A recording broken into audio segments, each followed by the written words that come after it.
Welcome to Raw Talk. I hope you're all doing well. I'm doing a little bit better today with my new setup, my new table. Good for me. Let's get right into this with a link down below in the description box to credit WWE. So this was interesting. Special guest referee Seth effing Rollins came out to the ring and called out CM Punk and Drew McIntyre down to the ring. He was in his ref attire, but it had like the really puffy arms that he wears in some of his costumes. I don't know what this is.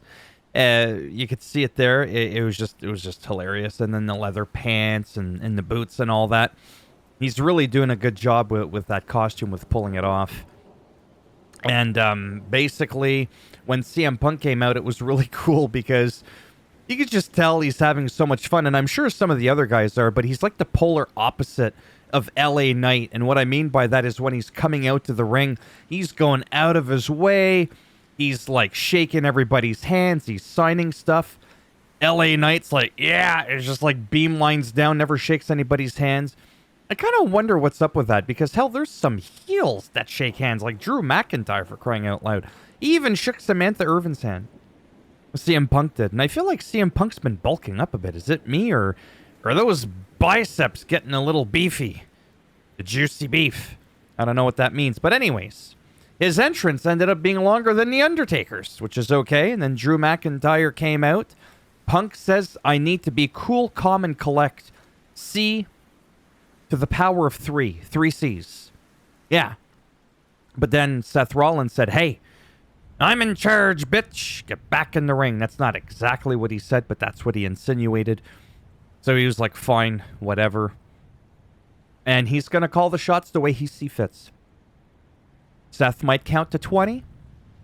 He might count to 30, a million. Something may or may not be a disqualification. He equally hates both people. It'll be interesting to see how he calls the match, if he's going to be impartial. Overall, between all of them, between Seth, Punk, and McIntyre, great promo. Like I said, Drew McIntyre has like really reached top tier. Just period. Never mind like heel. He's just wow. Right?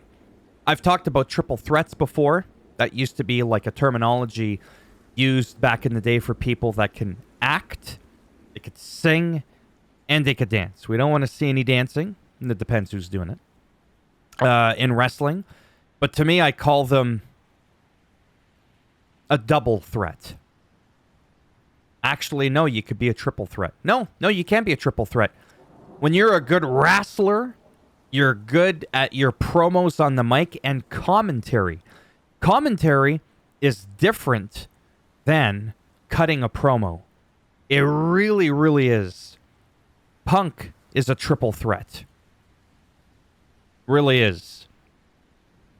Drew and Seth, anyways, never mind sorting out who's on top in that department. It's just great overall. Maybe I should have just left it on there. Yeah, so what was I saying? Judgment Day Clubhouse got trashed. They suspect Liv Morgan, who's unhappy with, you know what I'm saying? Dirty Dom Dom. With how he was talking about Liv there last week. Finn wants to handle Gunther alone. He's said that throughout the entire night. Rhea doesn't want Carlito around still.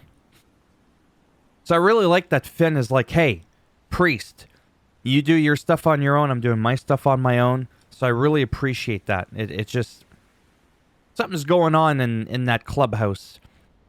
We've already talked about that before. Anyhow, Otis and Akira Tozawa versus the Creed brothers with Chad Gable. As you can see, this was a nice match. An odd suplex, the double suplex off the top rope, and that put out Otis? I don't know. But then post-match with Otis, you could see Maxine Dupree slapped the Gable out of Chad. That makes no sense. I'm really tired. But it made sense to me. And then again, the Wyatt Six came out. And it was pretty cool because this time they unmasked each other. Well, individually. Anyways, they took off their masks. And they actually attacked the Creed brothers. And then when Chad ran out, that's when Uncle Howdy came out to say hello, but he beamlined off to the side. Kind of like the same area that Eddie Guerrero and JBL used to come out with their cars. Which is funny. When you're looking down the ramp and you're looking at it, why was it always to the right? They never came out to the left. Anyhow. So there was that. And then it was a pretty dramatic spectacle. Yep.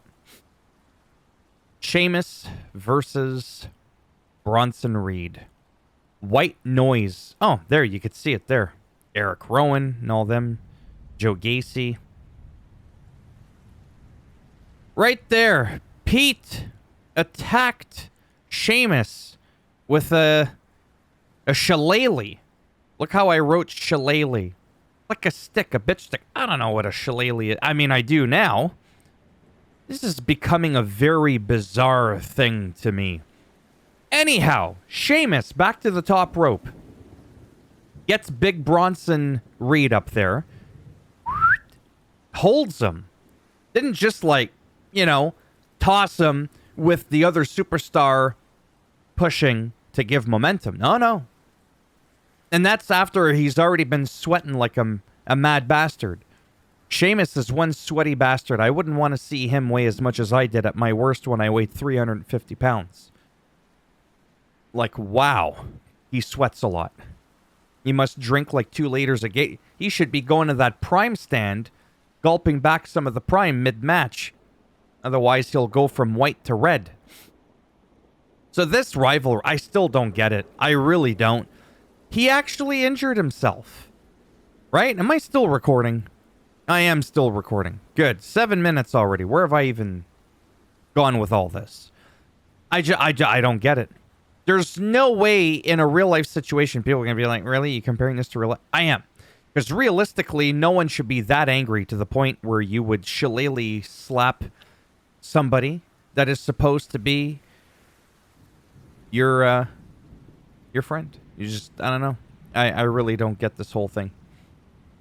Anyways, Bronson Reed picked up the win with a big splash off the top rope. That's what happened there. That's what happened there. Jey Uso versus Carlito. Jey Uso wins, and he speared the apple right out of Carlito. You could see it right there. She's even thinking, wow, I don't even have to eat, and I'm still getting some vitamin C. Because, anyways. Then The Miz, well, we'll get to that in a minute. The Miz, this was really, really good. I really enjoyed this little segment. Oh, man. It's just so good. I can't even put it into words, man. The Miz is hosting SummerSlam, right? And in his hometown of Ohio, because that's where he was born and raised, right? And then R-Truth at it again. He's like, how the hell are you going to host SummerSlam? And wait, what do you mean? You live in L.A.? He's like, no, I was raised there. And now I'm in L.A. I was born and raised Cleveland, Ohio. Anyways, and then the whole hors d'oeuvres thing. Just the whole thing. It was goofy in a really good way. It never, ever, ever fails. And for me, it really is one of the backstage highlights of the night for me. It has to be.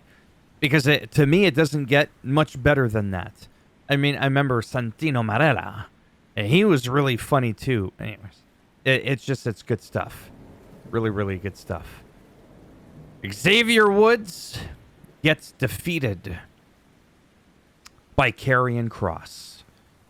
Kross picks up the mic, talks a little bit of smack, little bit of stuff with the final testament. Kross picked up the win. You should listen to his promos on social media. Sometimes 5, 6, 10 minutes. Helps if I can count properly. Riding his motorcycle or whatever, and he's working like he's really into his character. And it's absolutely amazing. Like, I actually got to talk to him a little bit back and forth on social media, on Twitter. I call it Twitter. No one's Xing anything. Okay? This isn't America's Got Talent or American Idol. with the X when someone sucks. We're tweeting on Twitter. Get over it. Plus, I like the Bluebird. Okay? He's just so good. That's all I got to say to that. And he teaches Brazilian Jiu-Jitsu. Anyways, I could go on about that, but I won't. I won't right away. And now I lost my spot where I was. It's almost done. Okay, so that was great. Good stuff. Sami Zayn defeats Dirty Dom Dom, but via a disqualification. Because Carlito and JD McNugget came out to interfere, and then they just said, forget it. We're just going to wallop them in the noggin. But then Jey Uso came out to yeet all over that situation and even out the odds until Braun... Holy shit, I'm trying to talk here. Until Braun Breaker came out, speared the shit out of Sammy. Wait, did he spear Sammy? Yes, he whacked Sammy. I had to make sure it wasn't Jey Uso. And the crowd loves it. I mean, I like it, but it's funny because he's such a heel. And,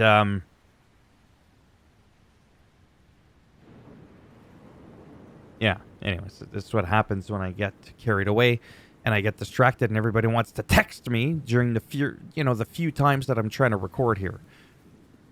Yeah, so the crowd was cheering for Breaker. Awesome stuff. Next. Yeah, so VHS number 5. Not much went on in that tape. There wasn't really there really wasn't much there. It wasn't as juicy as some of the other tapes that we got. Larian and Caden and Katana versus Sonya and the crew of Zoe Stark and Shayna Baszler. Still an odd group, I find. I don't know why. There's just something about the group that just seems a bit off. Not saying it's good or bad. I'm just saying it's odd. For sure. Rare again to see two heels go at it because of what happened post-match. So Sonya defeated, by the way, Lyra, Valkyria, and Caden, and, all of them. And then Damage Control came out, as you could clearly see there, and they took out Sonya and the crew. But I like that. I'm not complaining, and I know I should get over it because it's a thing that's been going on for a while. But for as long as I've been watching wrestling, it's not normal. Had this been the 80s, the 90s, the Attitude Era, the Ruthless Aggression Era, Sonya and the crew would have went after Caden, Katana, and Lyrian and all that. It wouldn't have been them. It really wouldn't have happened. Really, it just... not really. I mean, once in a blue moon you got it, like the whole Hulk Hogan versus Ultimate Warrior thing. I was like, oh, it was like a big deal, right? Anyways. Yeah, exactly. I don't really care too much for Damage Control. Never did too much, but I do like Io Sky a lot. It's probably my favorite out of that whole group. Gunther defeated Finn Balor. Both, again, going out alone as Finn said he wanted to do. In a backstage little chit-chat at the clubhouse. And I really appreciate that. But then Priest came out post-match because Gunther passed out. No. Gunther made Grand Slam Finn pass out. He never tapped out, but then he didn't. He let go of the hold and then went and reapplied it. So that's when Priest came out, blah, blah, blah. And the crowd was cheering for Priest and for Finn Balor. I feel like some stuff is brewing again. Like there's just going to be some stuff going on. I'm not too sure what it's going to entail, but what I do appreciate is literally the mud hole stomp. I just smacked my head really hard at the back of my chair. It's a good thing it's made out of leather, but I don't have the protective thing anymore. I should, with all the moving around that I do. I get really riled up and excited, and SummerSlam is so close. It's not even funny.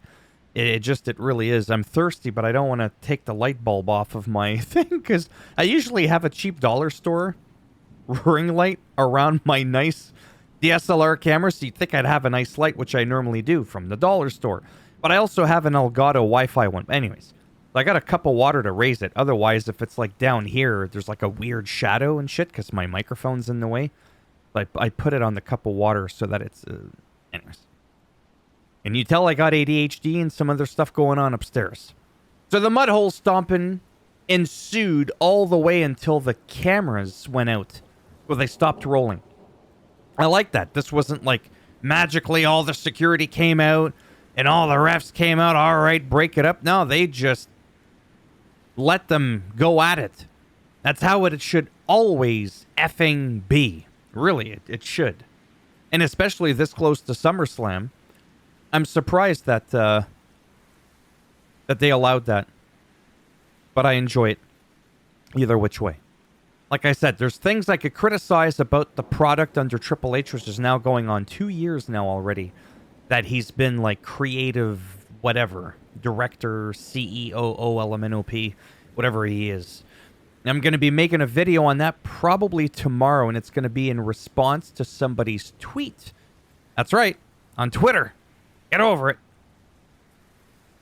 And it's going to talk about the negatives and the positives of Triple H, Paul Levesque, who's got a French last name and can't speak a damn word of French. Le maudit tabarnak-là, il a besoin d'apprendre à parler le français. He's just got to do it. So yeah, I'm pumped. I'm hungry. I'm off to eat. I'm done flapping my gums 100 miles an hour. This might be a little bit of a different energy than you're used to seeing. I think it's because I'm a little bit happier because the last 2, 3, 4 days or so, I'm not really counting. The last few days have just not been that good at all. They haven't been. And yeah. And today they're a little bit better, and I'm very appreciative of that little... she's not appreciative of the... Okay, that's enough. That's enough now. Thumbs up if you liked the video. It does greatly help support the channel with the algorithm. I'm thirsty. Screw the light bulb. And if you didn't like the video, you know it's coming. It's the thumbs... go ahead and give it a thumbs down. I'll bend it in half, twist it. Okay, solo Sakoan spike in the rectum. And if you want to subscribe to the channel, I mean, naturally, that would be great. But if not, thanks for stopping by anyways. Take care. And if I'm lucky, maybe, and I'll see some of you tomorrow, because I think tomorrow I want to do that Triple H thing. Talk about the highs and the lows. My opinions, of course. And hopefully it's not a long video. Then I'll probably do some 2K24, because, you know, everybody's dying to see me do that. And I might do that the day after. I don't want to pump out too many videos in the same day. But I definitely want to try and pump out a video every day of something. Just something. Because it's so much fun. And I'm sure people are dying to see it. I gotta go before I run out of time here and the sun sets. Take care. See some of you perhaps tomorrow. Bye for now.